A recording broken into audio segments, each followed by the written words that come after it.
Hey everybody, we are here pulling for Basch LD, just released. I'm actually doing it this morning. Hoping to not go too far, but hey, let's go right into it. Gems today. 1, 2, 3, 4, 5, 6, 7. Ooh, early change.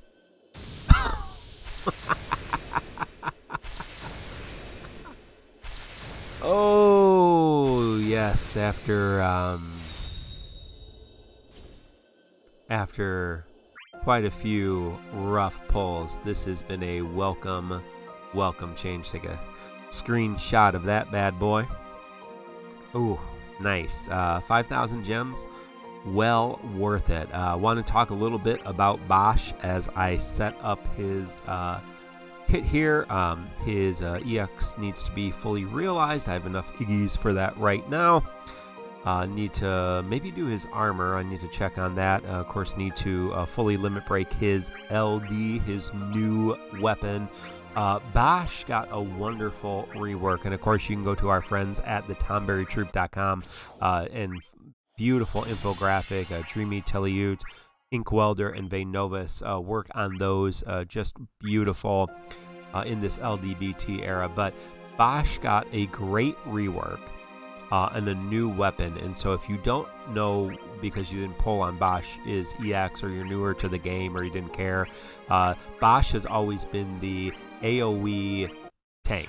He can absorb AoE HP attacks, right? So he's always been good at that. He's still good at that. The problem was his damage wasn't very good, and he had very limited use outside of that. Like he only had one turn block, etc. Not so bad. And he couldn't always tank it in terms of he could have died taking multiple AoE attacks. His rework and his LD change everything. Now he gets lock. Yeah, let's upgrade that. Now he gets lock, which is wonderful, right? And he can sustain the lock through his abilities and his LD. He gets more damage. He gets more ability uses. He has the ability with his LD to never die. As long as his LD buff is up, which it's about 10 turns. So he's about 30 turns total, because every time he uses his LD, he gets up for 10 turns. So I have this problem where I don't have any gil ever. So just like real life, we don't always have any money. But we'll sell some orbs and fix that problem so I can finish upgrading this armor.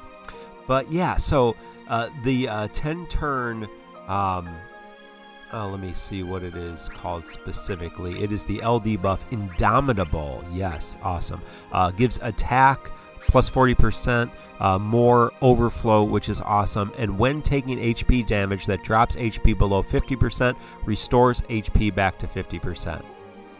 So he is nearly unkillable as long as that buff is up. Now, you could extend it potentially. I don't think you can extend LD buffs, but Basch himself has 5 frame buffs, so he does not play well with others.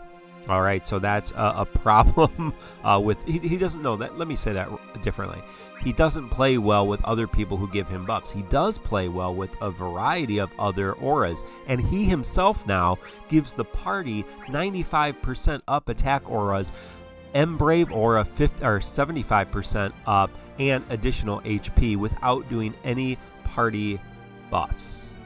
Yeah, I just want to check synergy. I think this challenge quest is going to be a joke for me because it's going to be Noctis, Von, and Basch.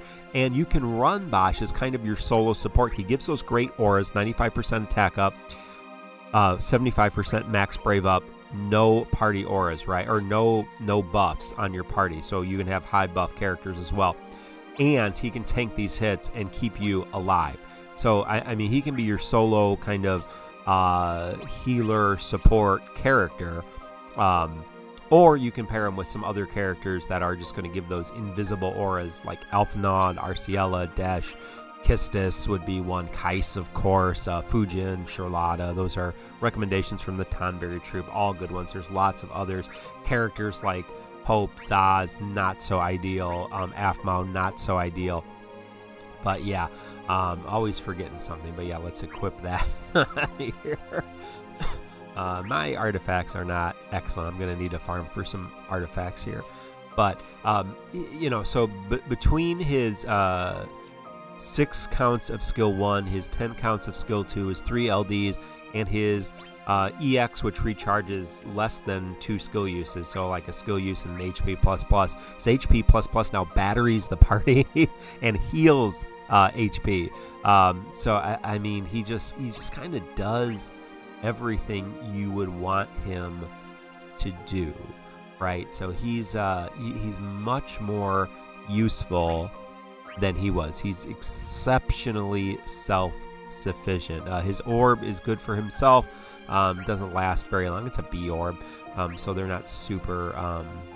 There's not a lot of B orbs, obviously, compared to some of the other ones. B and D are a little bit rarer than C and A, although A are in high supply.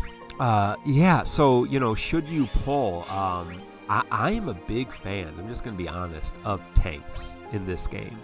Now, you don't necessarily need tanks, but they can make certain content a lot easier. And we have some good tanks. Basch is a good tank. We do have Arden coming out, who is another kind of unkillable character in a sense, but he's not really a tank. Of course, we have a Warrior of Light coming back with his LD BT, becomes very good.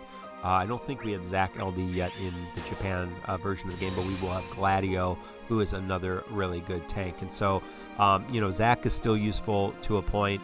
Celeste is going to come back with her LD, be very useful. But until then, you know, we're really limited on tanks. Warrior of Light and Zach still have their purpose, but they're falling down a little bit. So Basch kind of comes back with a vengeance, really, really helpful. And yeah, I need to do some boards for him. Alexander, I did not do as many Alexander boards as I had done for the previous boards because I knew artifact board farming was going to be so much easier with the quality of life upgrades we got, and so I figured it would be easy enough just to do a couple runs. So I'm just even going to use a 2x book. Just kind of also want to give you some sense of what you know, what his powers look like, etc. So I'll play around with a little bit, nothing how to play exactly, but just to kind of give you a sense of what he does. And I'll one of these times I'll take the AoE attack just so you can see that. But yeah, so Basch is going to be a good tank for a long time. Gladio is obviously down the way here. Gladio is not going to be coming out until probably November, maybe even December. I would guess November, the way things are going. Now, in terms of LDBT characters, Arden is the next cycle, then Kefka, and then Warrior of Light. So Warrior of Light does come back. And if you're asking, okay, what does Warrior of Light do? He basically does the same thing that he does now. Just like Basch. Basch still does what he does, he just does it a lot better now. Warrior of Light still does what he does, he just does it better. And he has an LD and BT, which is fine. But, you know, maybe Basch is a character you like better than that. Maybe it's nice to have a couple different kind of options. Because, of course, you know, Warrior of Light's whole gimmick is shielding the party, whereas Basch's gimmick is literally eating AoE HP attacks. And if you've played the high-level content, whether it's Dimensions and Entropy, whether it's Challenge Quests, whether it's just Chaos in general, or whether it's the new Abyss, moving into Lefania, of course, the next difficulty tier, there's a lot of AoE HP attacks coming in at you, and maybe there's a tier in Dimensions and Entropy you're struggling. So I really do think this is a banner worth pulling. I went straight into gems, even though I had Noctis BT. I really just wanted to get this.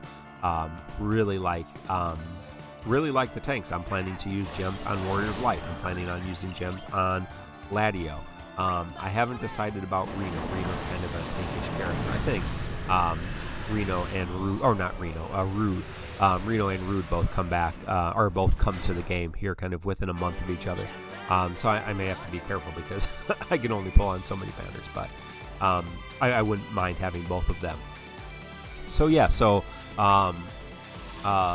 yeah, so I think that's a potential a potential good pull, whether it's using some tickets or whether it's doing something else, I really think you should consider it. Like I said, I use gems. I have them. Obviously, you saw my gem count. Don't have a ton of tickets, but I do have a lot sitting in boards right now. So, hey, thank you. Remember, TCC podcast every Thursday night. We're going to have a special guest, Necklord, come in and talk with us about Basch and, of course, the coming 9 event. That will be this Thursday, I believe, here in the United States. That is the 17th at 8 p.m. Central Daylight Standard Time. And Kreese, Harold, and myself will be joined by Necklord, and we'll just have a good time. And always stick around for the post show. You can learn more about us, tccpodcast.com. Please like, subscribe, ring the bell for notifications. I will be uploading my polls more consistently, and if I can do some other videos, great, fine. If not, we always have the podcast and the post show available to you. And I may do, after the next Swex community stream, kind of a should you pull as well. But for the most part, know that I am pulling a lot in this era. Those LDBTs are a lot of fun. I'm pretty much going to be pulling on almost all of them and just kind of picking and choosing the characters I want. There's a lot of favorite characters I have coming up. So, hey, until then, just enjoy the rest of this, and we'll talk to you later. Bye.